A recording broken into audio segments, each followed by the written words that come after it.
Bonjour, je m'appelle Marie-Myriam Lani et je vais vous lire un extrait de Le coup de la virilité de Lucille Pétavin.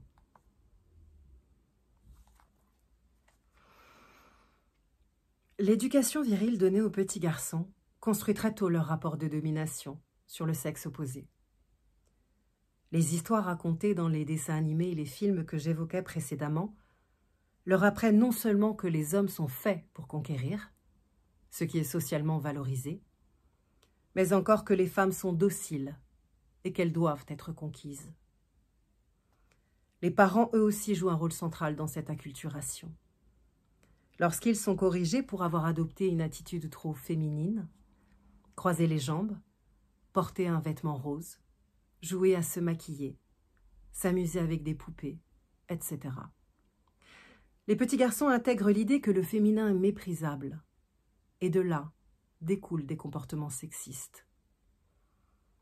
Autre attitude préjudiciable de la part des adultes, la romantisation des rapports entre enfants de sexe différents.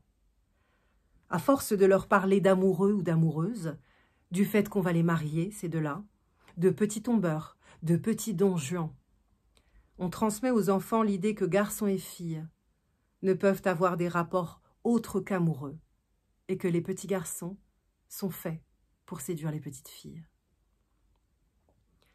Il y aurait beaucoup à dire sur l'éducation sexuelle à l'adolescence et l'immense travail qu'il faudrait accomplir sur le sujet dans les classes à partir du collège.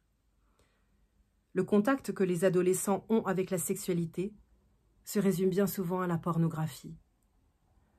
À 15 ans, la moitié d'entre eux ont déjà vu un film pornographique.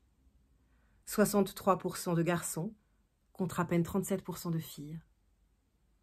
Ces images vont non seulement valider ce qu'on leur a inculqué des rapports de domination entre hommes et femmes, mais aussi construire leur sexualité.